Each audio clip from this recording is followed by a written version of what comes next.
Oh no.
Hey, good evening. My name is Dan Whitfield. I am the Democratic candidate running against Senator John Bozeman for the United States Senate here in Arkansas. And I am trying a new platform called HAPS. So bear with me just a little bit. I'm probably going to have to actually adjust my screen, make sure that the video is looking as good as it possibly can. Let me change some of these things. And every Friday evening, about 8 p.m. Central, I do a weekly legislative recap where we talk about what our legislators have been up to the past week, and we will look at what we need to keep an eye on for the upcoming week as well. And last week, I had done my first legislative recap, and I tried just going through the entire legislative agenda day for day, and we made it about until halfway into Tuesday, and it took about an hour and 45 minutes. So I don't want to bore you all that long. What I did was I got off work this evening, and I actually spent time going through the entire legislative agenda for the past week, and I highlighted some bills that we'll go over. We'll look through these bills. We'll see where any issues are. And oh man, I'm going to have to change this size of my face on here too. I'm looking pretty big. And we'll just go over the highlights so it won't take too much time. I'm going to try to make it all the way through this, hopefully maybe in 30 minutes, maybe less. We'll see. HAPS is new to me, so there might be a few technical difficulties that I will work on throughout. I see HAPS is kind of cutting in and out, but looking at Twitter, Facebook, it seems to be all right. Awesome. All right, guys. It was an exhausting legislative week here in Arkansas. Just a couple weeks ago, we ended up with the abortion ban. We've had a bunch of different bills that have been going through committees and back and forth between the House and the Senate with amendments. And some of those bills were passed and signed into law this week. So we'll talk about those bills.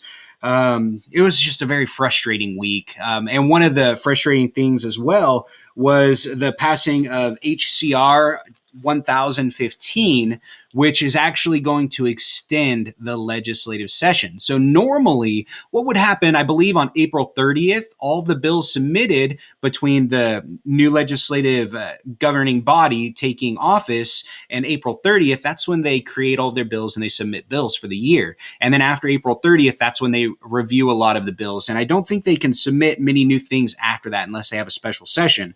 Well, they actually voted to extend their legislative session by 60 days. So they will have 60 more days to go through and pass a bunch of unconstitutional bills, really partisan pieces of legislation that can only be passed when we have a supermajority, such as having 78 Republicans and 22 Democrats in our state legislative body. All right. I'm kind of looking at stream quality. I'm not really sure how it is. Does the sound, is it the sound coming through all right? Anything like that that anyone can comment on?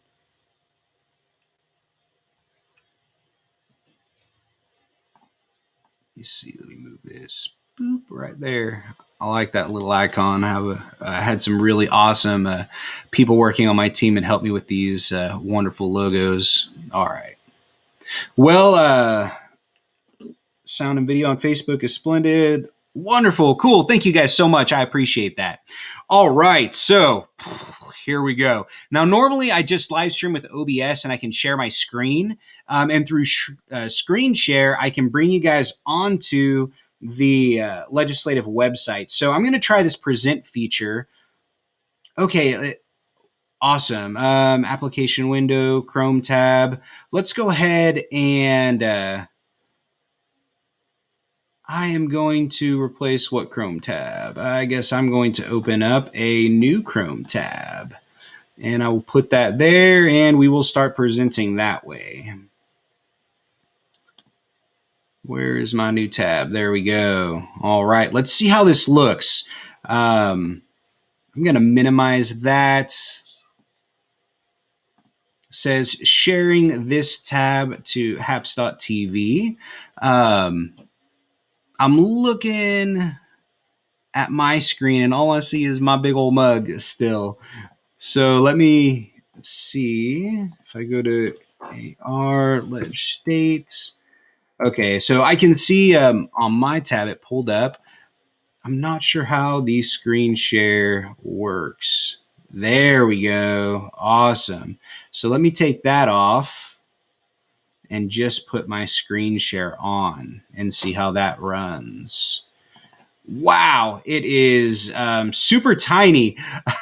So we are going to have to figure out exactly how I can make the resolutions for this work. Maybe I can see if the HAPS team will work with me to add like a 1080p function or something like that.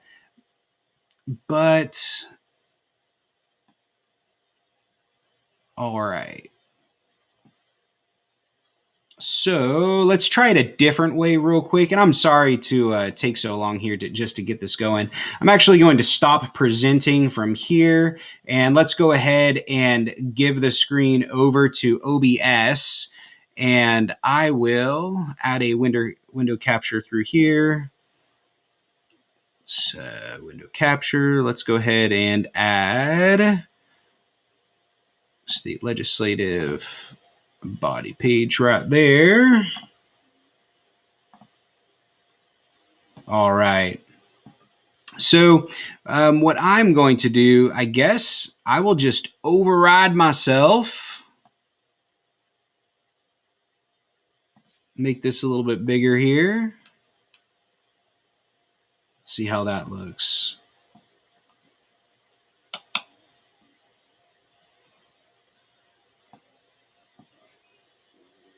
Oh, darn.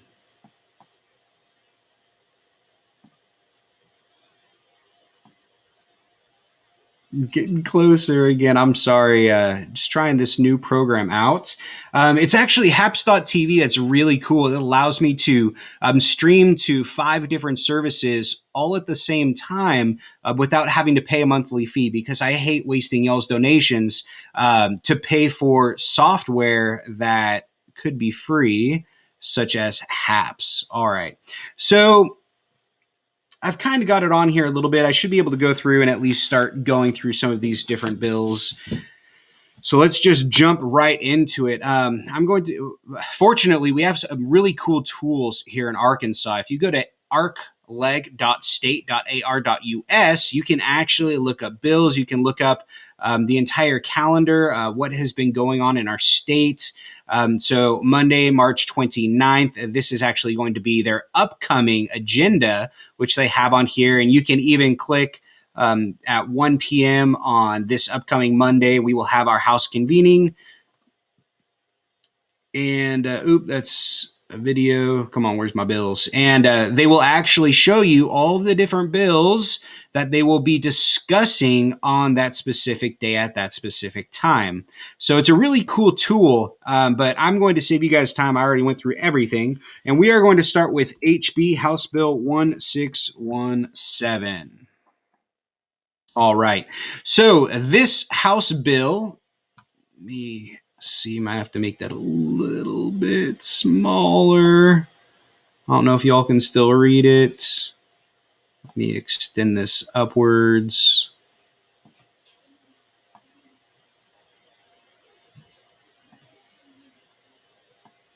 And then these settings will all be saved, so I won't have to go through this pain with y'all again. Okay, there we go. It's getting a little bit better.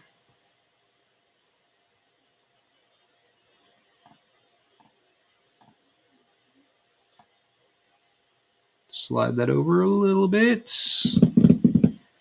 And again, thank you for your patience. But we do have some really important bills to go over this week.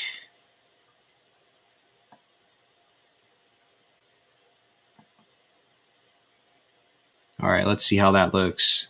There we go. All right. Yay, you guys can see. So that should be good enough right there.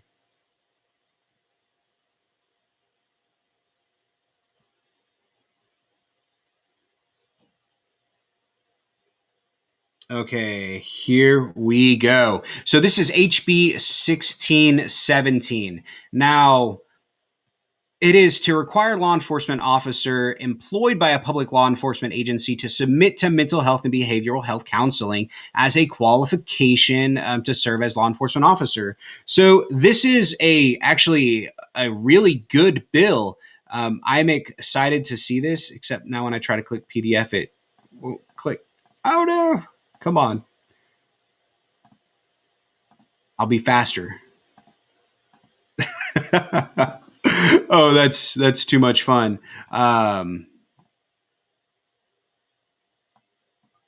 That's too bad. There we go. Looks like I got it. Awesome. Okay. So, some of the really cool things about this bill, there aren't many good bills that come around, but this is actually one of the better bills I've seen today.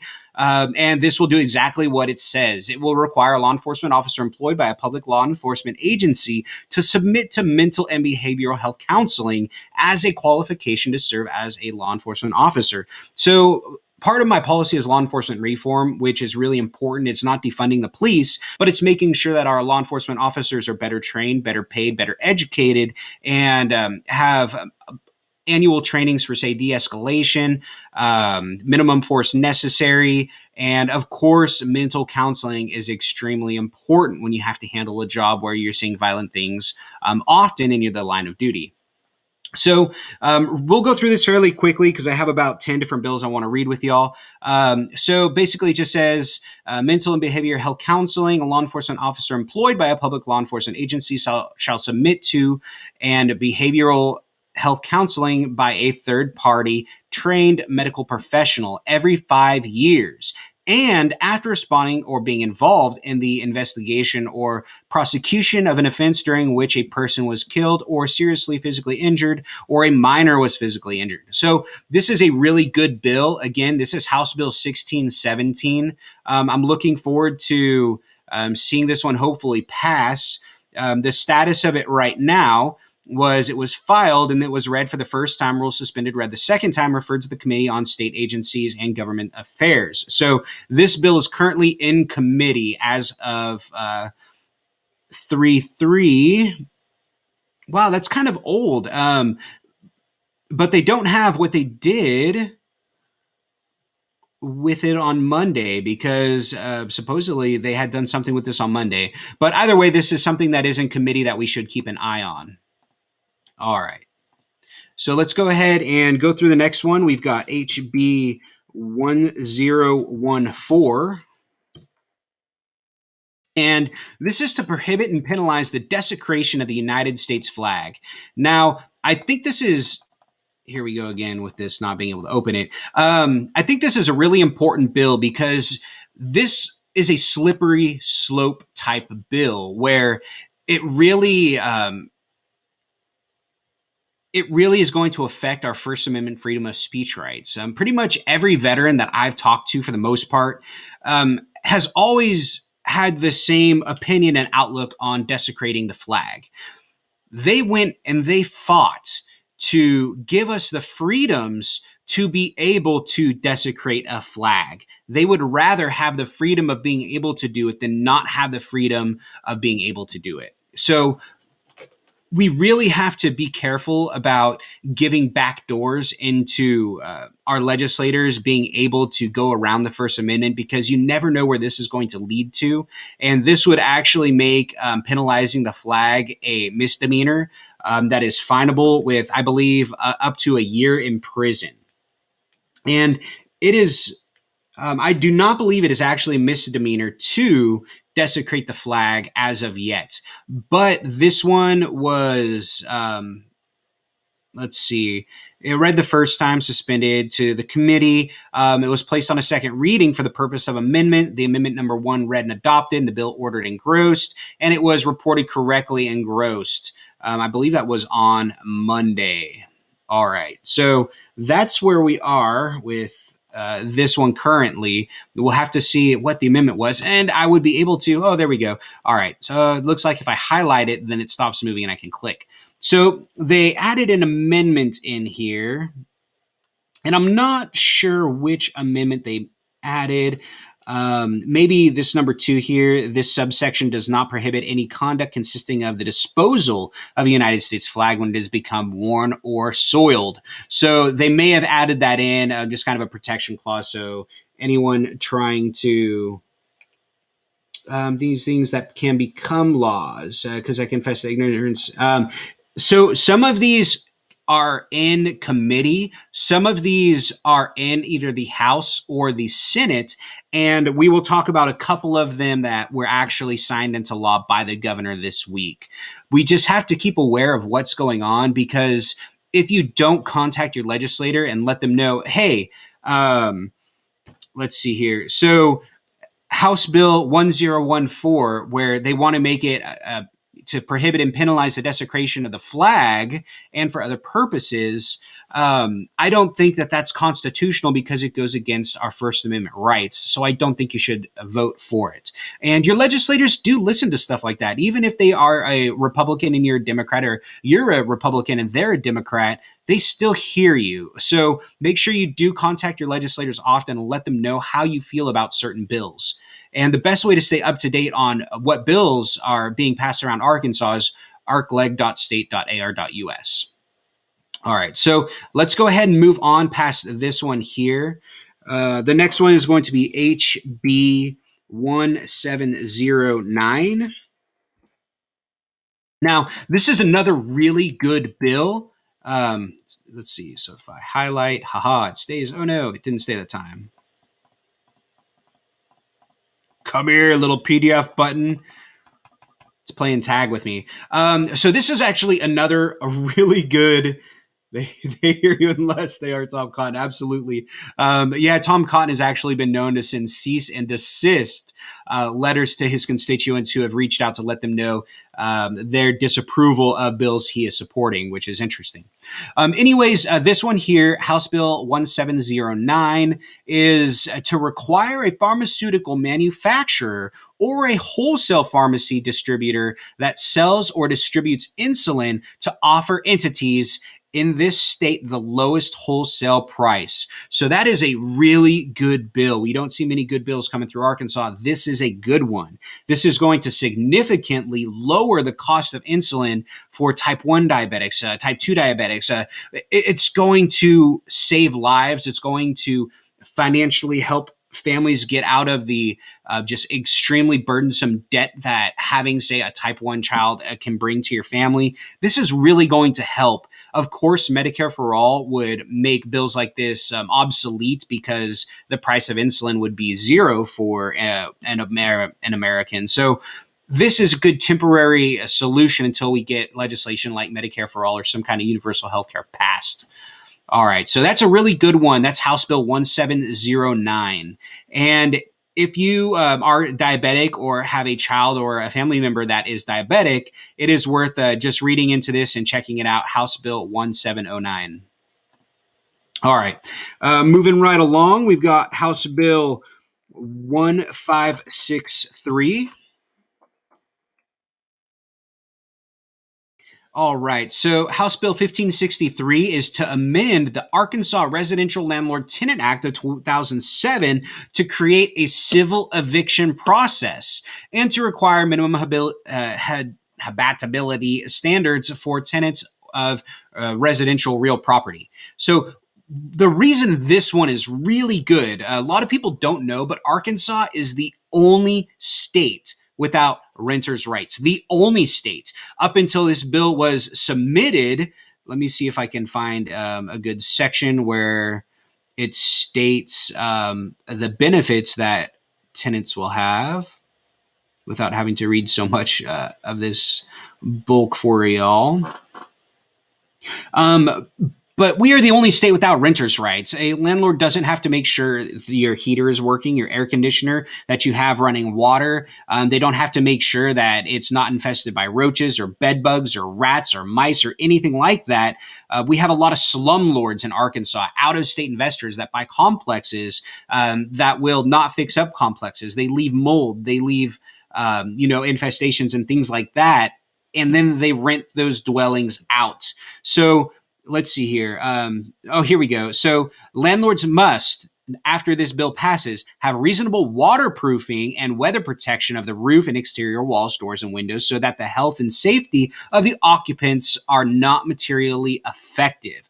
Um, have plumbing, heating facilities, ventilation, and if supplied air conditioning that are maintained in good working order, have hot and cold running water, have electricity with wiring and equipment that are maintained in good working order, are not infested by rodents, insects, and vermin, so as to materially affect the health and safety of the occupants unless infestation is caused by the occupants, do not contain harmful mold that materially affects the health and safety of the occupants, have a working smoke alarm or smoke detector. So these seem like, well, duh, but in Arkansas we don't have these rules. So this is, I mean, a huge step forward for Arkansas. This is wonderful. House Bill 1563. And another really good thing about it is it says to create a civil eviction process. So Arkansas is also the only state where it's a criminal offense not to pay your rent. So before this bill, if you move into a place and say it's like February 2021, it's negative 10 degrees outside, and you don't have working heat, and your apartment's 20 degrees. You're like, well, it's 20 degrees in here. You guys won't fix my heater, so I'm not going to pay you rent. Well, in Arkansas, you can go to jail for that. So they're going to create a civil eviction process rather than a criminal eviction process. So this is a really good bill for Arkansas. That's House Bill 1563. All right, moving right along. This is way faster than going through and reading every bill line by line. This is great. The next one is HB 1237. We've got House Bill 1237 to amend the school start date to allow public school district boards of directors to elect to implement an alternative school calendar and to amend the definition of a school day. So this is actually a really good bill because what this does is this is going to allow, come on, you silly thing. I'm gonna have to figure that out. But and the only reason the PDF button's working like that is because I had to make my screen really small. I'm not even sure if y'all can read this. So I'm gonna work on figuring out maybe I can get HAPS to do like a 1080p or maybe even 4K. I don't know. We'll talk to them and see if we can get their platform big enough to do something like that. But anyways, so this is really good. It's basically going to allow for modified school years, which is really important in a state like Arkansas, where we have so many rural areas where children can really help on the farms.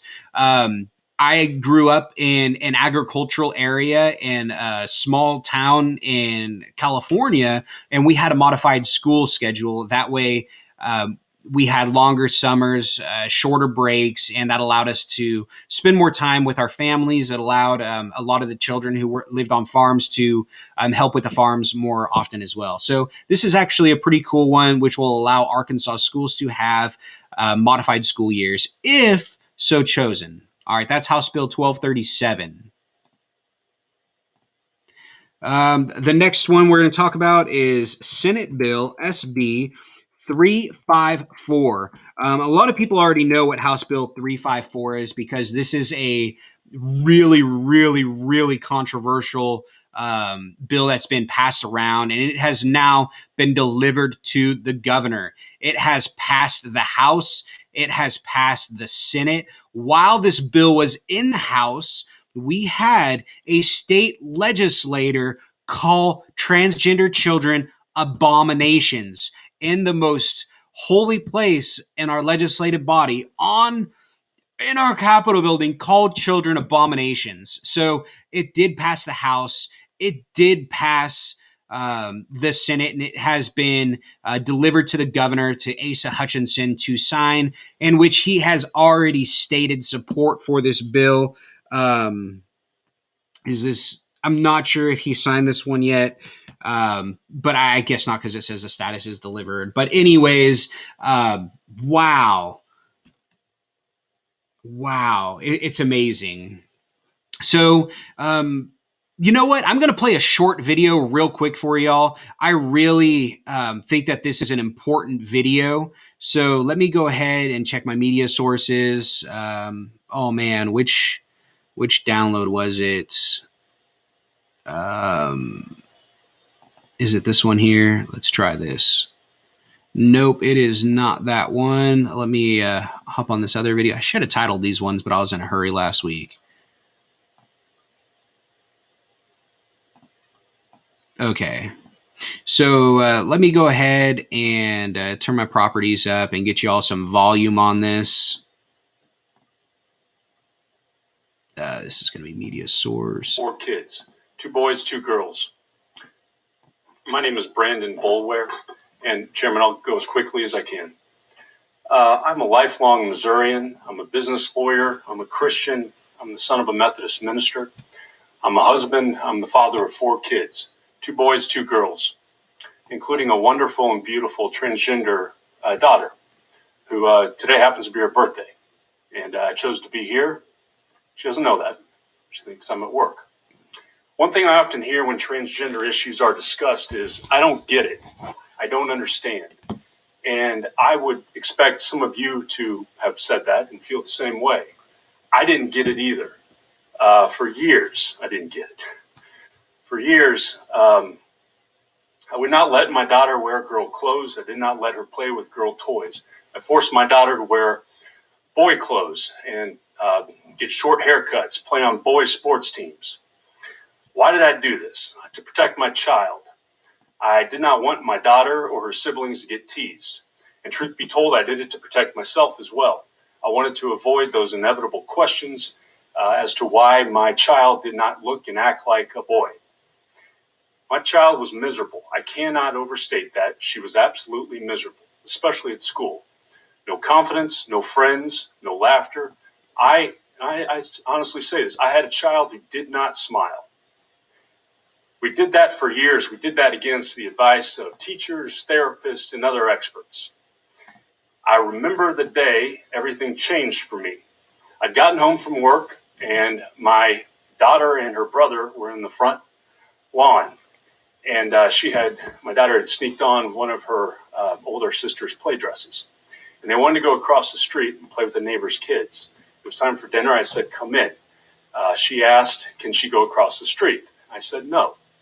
She asked me if she went inside and put on boy clothes, could she then go across the street and play? And it's then that it hit me that my daughter was equating being good with being someone else. I was teaching her to deny who she is. As a parent, the one thing we cannot do, the one thing, is silence our child's spirit. And so on that day, my wife and I stopped silencing our child's spirit. The moment we allowed my daughter to be who she is, to grow her hair, to wear the clothes she wanted to wear, she was a different child. And I mean, it was immediate. It was a total transformation. I now have a confident, a smiling, a happy daughter. She plays on a girls' volleyball team. She has friendships. She's a kid. I came here today as a parent to share my story. I need you to understand that this language, if it becomes law, will have real effects on real people. It will affect my daughter. It will mean she cannot play on the girls' volleyball team or dance squad or tennis team. I ask you, please don't take that away from my daughter or the countless others like her who are out there. Let them have their childhoods. Let them be who they are. I ask you to vote against this legislation. Wow, what an amazing father that man is. I just can't believe that our state legislators would discriminate against children, because that's exactly what it is. It is discrimination against children. And I'm honestly ashamed that my state, Arkansas, has passed such a discriminatory bill. But that's SB 354. Just absolutely disgusting. Um, these are the senators here.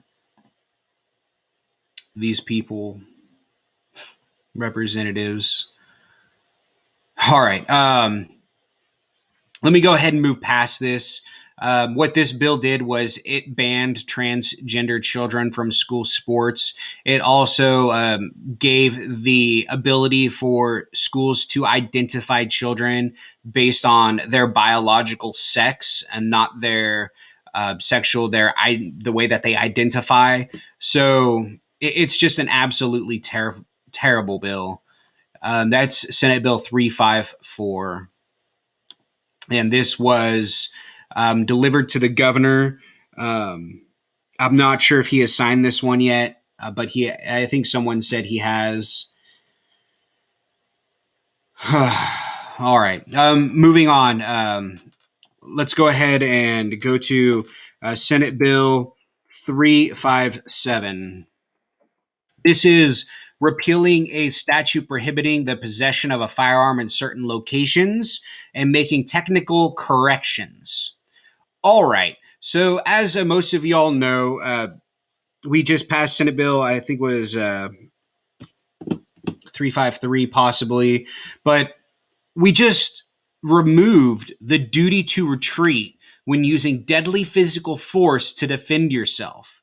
We added a stand your ground clause to our state constitution so that now you no longer have the duty to retreat. If it is safe and possible for you to leave a situation without deadly physical force, you no longer have to. You can shoot first, ask questions later, tell law enforcement, I simply felt threatened, and there will be no legal crime against you.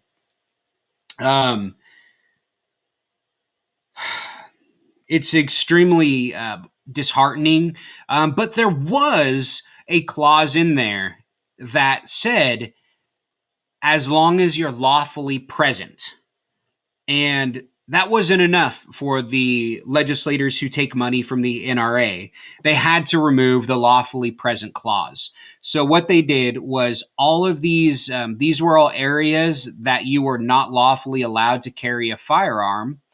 And Baxter County, Benton County, Marion County, Garland County, Conway. These were all different areas that you were not legally permitted to carry a firearm. And now you are basically lawfully present anywhere you go, as long as you're not on federal property, like at a school or at a courthouse or at a prison or something like that. You still, of course, cannot carry. If you do have an enhanced carry stamp on your CCL, then you can, of course, still carry in college campuses and state and city buildings. But yeah, they removed the duty to not only retreat, but the duty to be lawfully present. So that's Senate Bill 357. Let's go ahead and move right along.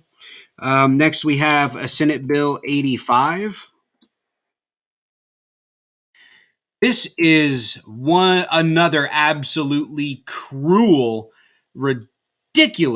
absolutely ridiculous piece of legislation that our supermajority GOP legislators have put forward, which will amend the right to view ultrasound images before an abortion to create the Right to Know and See Act. Now, the title is misleading.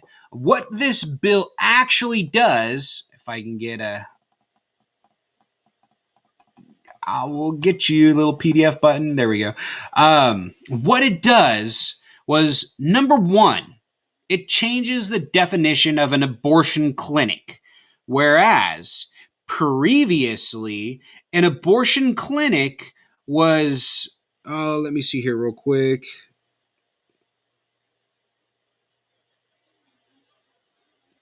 Actually, I'm sorry, that's not that bill.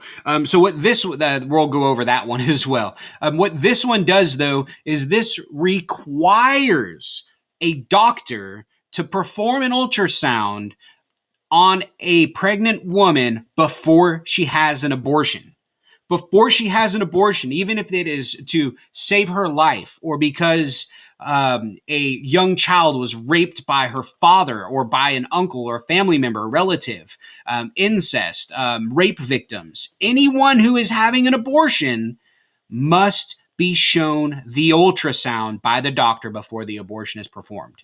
It is absolutely barbaric to force a woman going through one of the most dramatic experiences of her life to add that much more drama and stress into it. Absolutely appalling. Um, Disgusting. I can't believe the Senate Bill 85. Now, again, this is actually technically going to be null as soon as the abortion ban takes place, because then there won't be abortions. But this is Senator Bledsoe, Representative Cloud. Absolutely disgusting to force a woman to have to look at something like that before going through one of the most traumatic experiences of her life. All right, moving on. We have HCR 1015. We already briefly talked about this. This is going to extend the legislative session by 60 days, allowing our supermajority GOP state legislators to have an additional 2 months to create more bills like the ones that we have been going over so far this evening. Now, again, this is 1 week. What I'm reading to you is 1 week of state legislative work. So that was approved by the governor. I believe only 5 lawmakers in total voted against this extension. So the next one we're going to talk about is House Bill 1550. This is concerning the salaries of district court judges and personnel for certain district courts and to repeal obsolete languages. The status is now Act 454, and that they haven't passed it yet. This is still in committee. What this does is this will eliminate the income cap for certain district court judges. They'll just be making more money. That's all it really is, so that judges can make more money. All right. The next one is going to be Senate Bill SB 388. All right. Oops, wrong button. Here we go. SB 388. Not. Oh no, that's not what I want to do. Let's try this again. SB 388. All right. So, to modify laws concerning abortion clinics, what this does is before an abortion clinic was defined as a clinic, health center, or other facility in which the pregnancies of 10 or more women known to be pregnant are willfully terminated or aborted, so on. So basically, in order to qualify as an abortion clinic, you would have to perform at least 10 abortions per year. They have reduced that down to 1. A pregnancy of a woman. So if a doctor performs an abortion, that doctor is now known as an abortion clinic. Awesome. Just ridiculous. Oh my gosh. Now, another thing that this does is it says an act under subdivision A1C1A or CIA, it's really small for me to read too, I'm sorry, of this section is not an abortion if the act is performed with the purpose to save life or preserve the health of the unborn child, remove a dead unborn child caused by spontaneous abortion, or remove an ectopic pregnancy. And medical emergency means a condition in which an abortion is necessary to prevent the life of a pregnant woman whose life is endangered by a physical disorder, physical illness, or physical injury, including a life-endangering physical condition caused by or arising from the pregnancy. So what this does, this will cement and solidify that the only way an abortion can be performed is to save the life or preserve the health of the unborn child, or to hold on. Here we go. It's right here. Sorry, in subsection B here. A hospital shall not perform an abortion unless the abortion is to save the life of the pregnant woman in a medical emergency. So this will make it so the only way an abortion can be performed is if it threatens the mother's life, not if a child is raped, not if a woman is raped, not if it's incest, not if it is, the victim of a sexual assault or it is just insane because you know what? I guarantee you, any of the wealthy women in the state that need an abortion will still get an abortion. Anyone who can afford to leave the state to get an abortion will get an abortion. This is going to predominantly and discriminatorily target lower income female Americans is what this is going to do. It's absolutely appalling. It's Senate Bill 388. And this one is in committee still to the Public Health, Welfare, and Labor Committee. All right, let's move along. Next, we have SJR 18. So this is a really interesting piece of legislation. This is basically requesting that the United States Congress take appropriate action to propose an amendment to have the United States Constitution, providing that the Supreme Court of the United States shall be composed of 9 justices. So they want to add into the Constitution that we have 9 justices. So they want a constitutional amendment, which it even says somewhere in here, constitutional amendment, blah, blah, blah. They're just overreaching is what they're doing. They forget their place. All right, so we'll move through that one quickly. The next one is going to be Senate Bill, and we are almost done, y'all. I've only got 2 more to talk about, and there's one someone brought up to me that we will also look up together. So SB 296. This is to prohibit videotaping or sharing photographs or video of residents in long-term care facilities without their consent to the internet. Now, it sounds like this is a good idea. Well, why would we want people going into a care home, videotaping, and sharing that video online? We don't want people doing that. Well, the reason they're doing this is because a lot of these long-term care facilities are not up to par. They're not following government regulations, federal or state. A lot of residents in our senior care homes are not being taken care of properly. People are dying because of lack of proper care. And when people started going into facilities like this and videotaping it and sharing it on social media for everybody to see, my mother, and this is a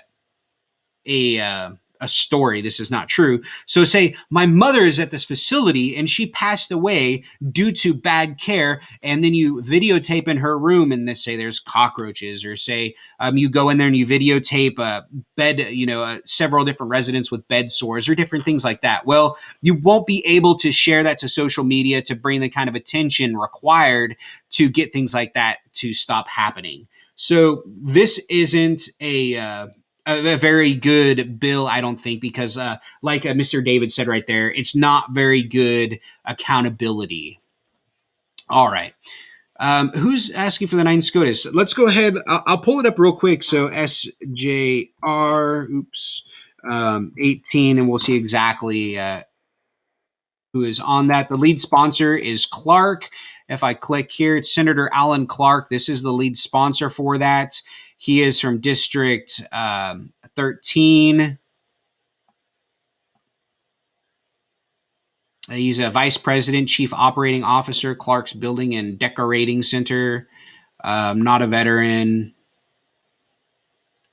Substitute Arkansas State University, 3 Rivers for College of the Washita's in the Arkansas Code.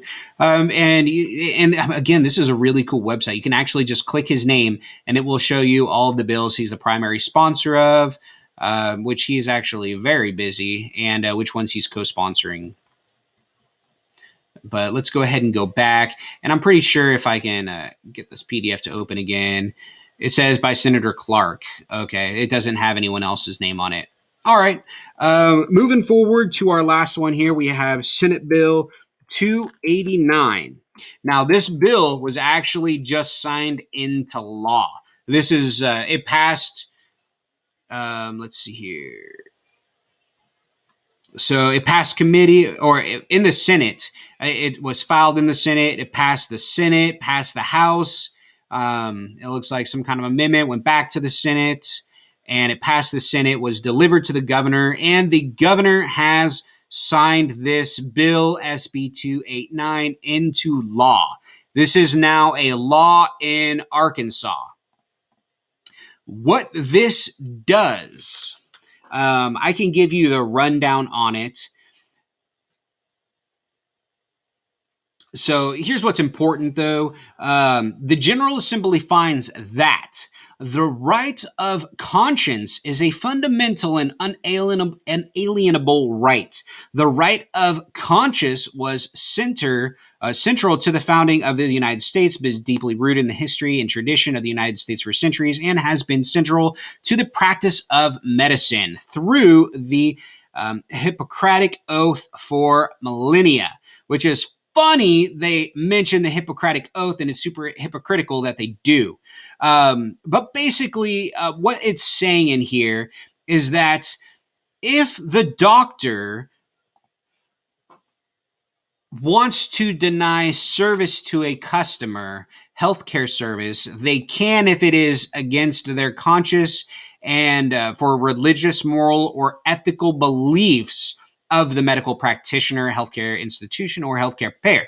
So basically what that means is if you go see a doctor, or if someone goes and sees a doctor and they need they need medical care, life or death medical care, that doctor can turn them away if, say, that person is transgender and being transgender is against their religious beliefs.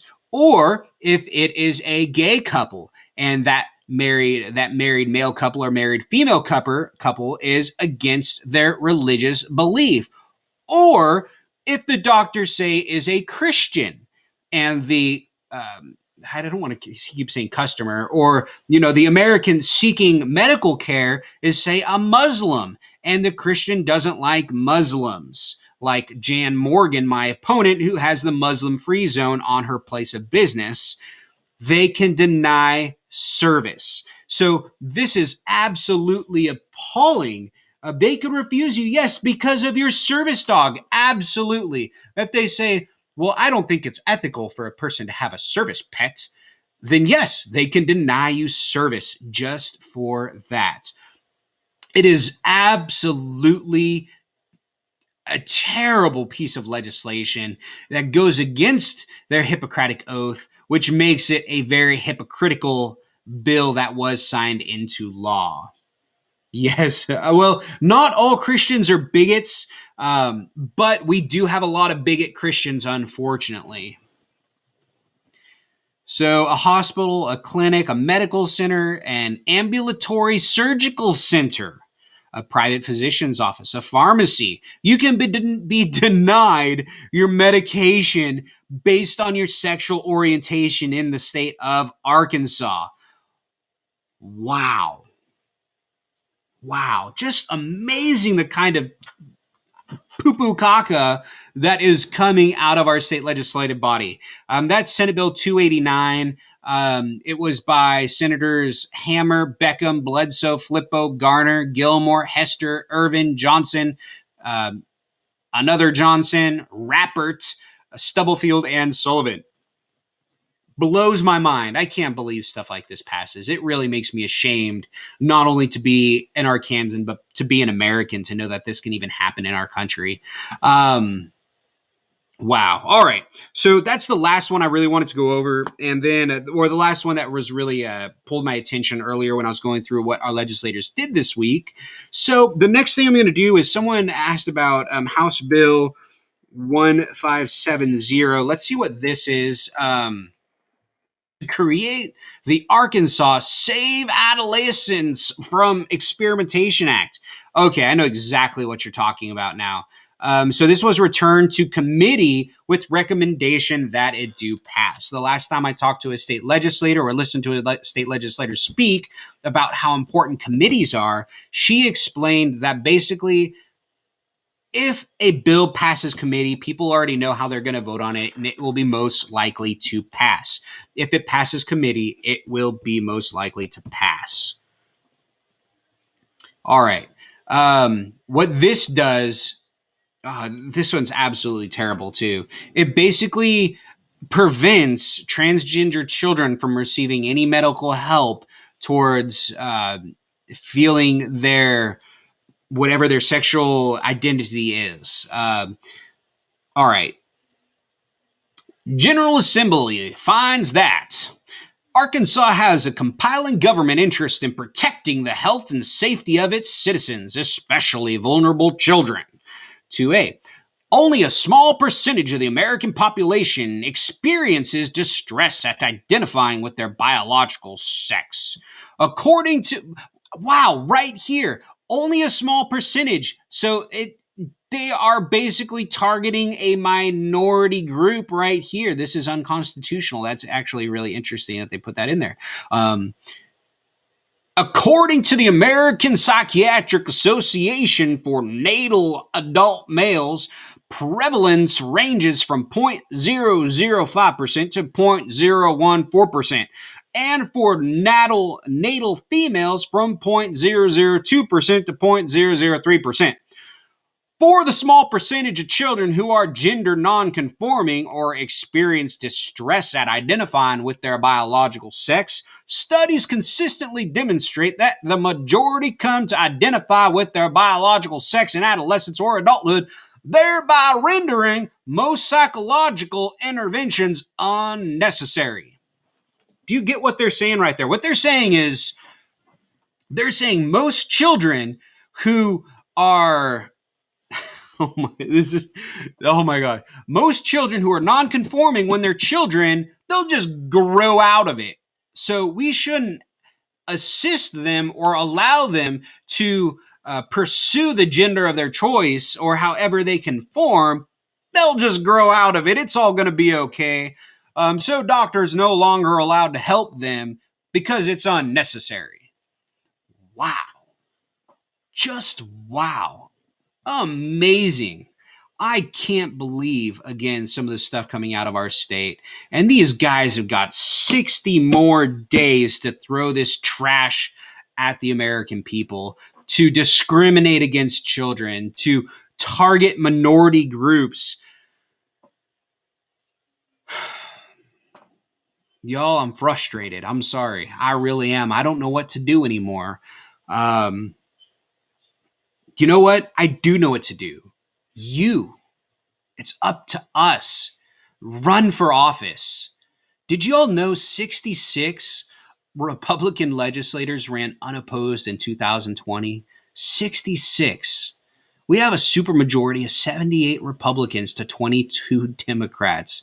They've got the committees, they've got the House, they've got the Senate, they've got the governor, the attorney general, lieutenant governor, secretary of state, treasurer, auditor. They've got everything. The Arkansas Ethics Committee is appointed by the GOP. That's why there is no accountabilities for ethical violations.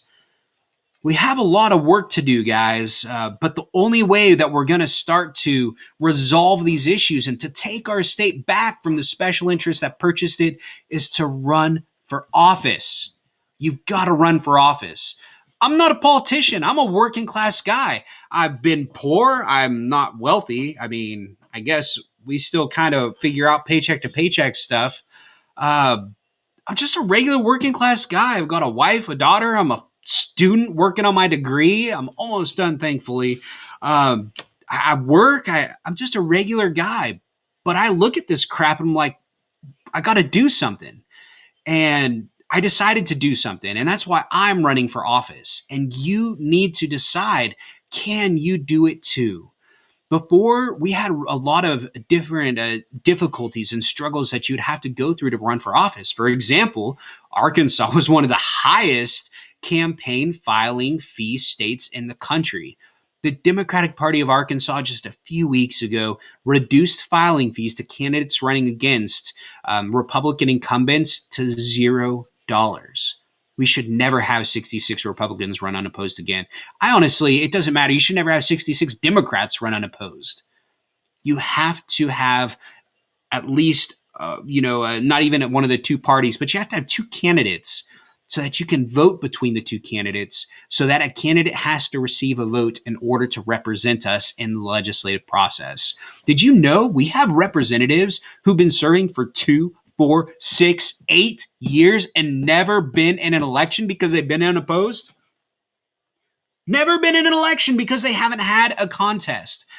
We've got to stop that. So now's the opportunity. The opportunity is there. There's no filing fee. If you are not happily represented by the person representing you, go to that website, the arkleg.state.ar.us. Search who represents me, because it's an option on there. There's a menu. Find out who your representatives. Find out how they've been voting. Find out what bills they've been submitting. And if you don't feel like your family is properly being represented, or if these people aren't making you proud to be an Arkansan, proud to be an American, making you feel patriotic, run against them. There's nothing stopping you. I ran against Senator Tom Cotton in 2020 as an independent candidate.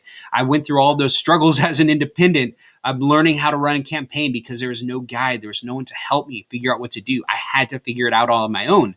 If you don't really identify as a Democrat or Republican, reach out to me and I will do what I can to help you run as an independent. I'll give you my experience. I will do everything I can to help you.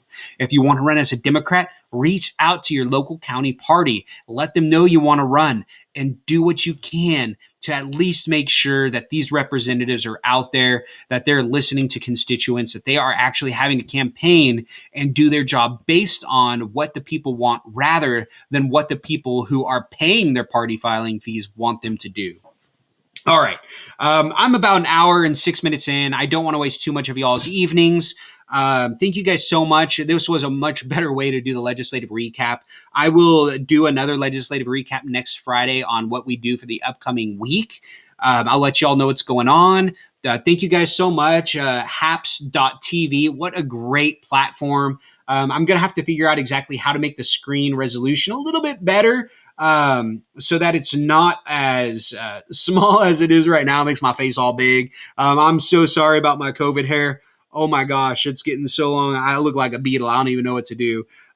Fortunately, I did get my first COVID vaccination shot on Tuesday. So on April 15th, I will be getting my second vaccination shot. And as soon as I'm safe to go back out into the public, because we've been self-quarantining really hard, first thing I'm going to do is get a haircut. I'm super excited.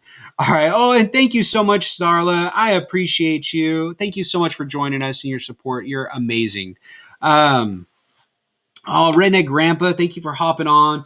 I usually, this isn't really a huge Q&A. I'll do my Q&A tomorrow. I do my weekly live stream update and Q&A. Well, I will answer any questions y'all have legislative about who I am, what I like to eat, what kind of music I like, anything like that. I will answer any of y'all's questions Saturday, 6 p.m. Central. I will try it again through HAPS.